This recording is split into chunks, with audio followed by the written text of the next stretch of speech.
welcome to If Crash Course was made by a bunch of kids who just found about this topic less than a week ago. And by a bunch of kids, I mean me. Thanks for nothing, Deborah. Today we're going to be talking about the Spanish Civil War, also known as the war you do not care about.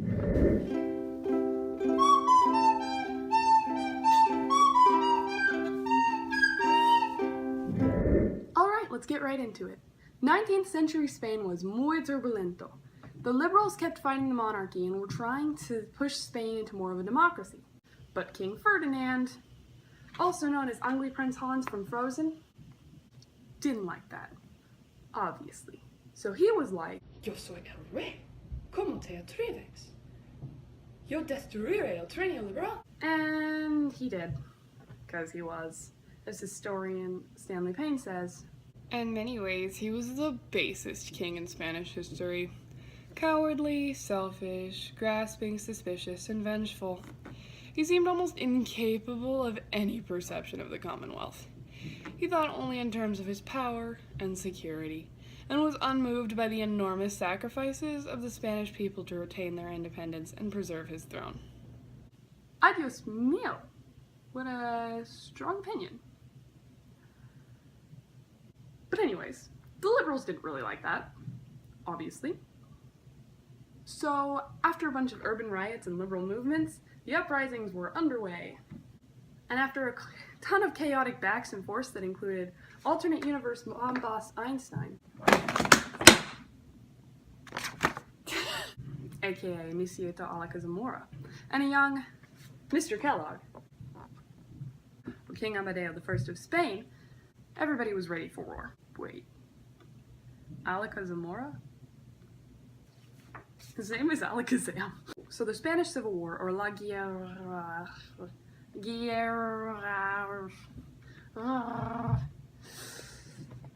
Muy buena serie desconcertado.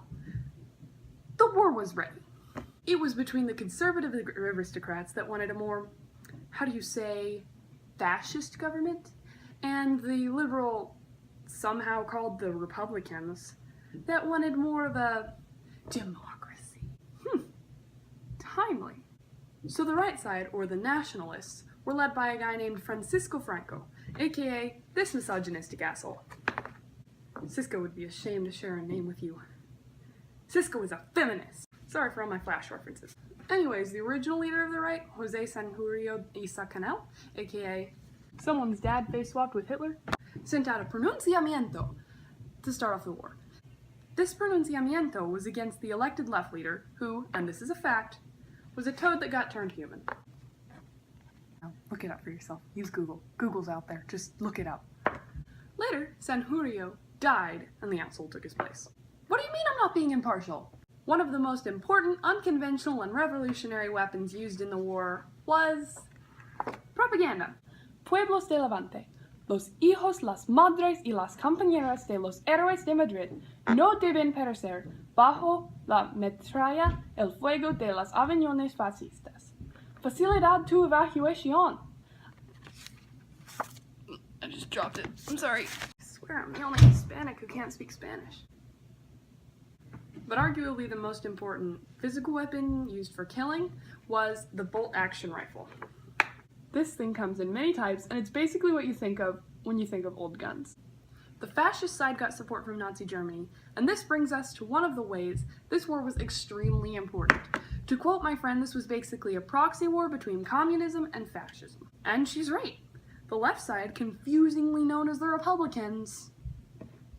I don't have any idea where I was going with this. I lost my train of thought. Focus! The left side, confusingly known as the Republicans, didn't get aid from major anti-Germany countries, which reflected the sort of not my problem atmosphere around Europe and America at the time. This became a major problem for them when it actually became their problem, and though they ended up joining eventually, it really just took Hitler and his allies being really stupid and power-hungry, just like this war. The Republicans got aid from the Soviet Union and populist Mexico, but that was not enough to stop the fascists from winning when they advanced from the south and the west. So, what sort of pause? No? Lo siento. They lost and the asshole took over in a dictatorship that lasted until the day he died. This was something that still influences the national identity in Spain until today, and hopefully Spain is not going to fall back into fascism from running out of countries to run away to. Alright, well that was fun. I would like to give credit to no one else because I did this thing entirely by myself. Thanks, Karen. He's a good dog. It's alright. It's alright, I forgive you. Cody, please be quiet! I got it. In many ways, he was the... Cody! Little brothers, everyone. Was unmoved by the enormous sacrifices of Spanish people to retain their independence and preserve his throne. Are you kidding me? I'm not doing this again! Can you guys please stop moving?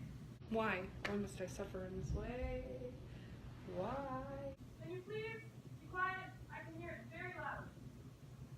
Thank you. When you're falling in a forest and you make really loud sounds but nobody's around, are you still annoying? I don't think that's the lyrics.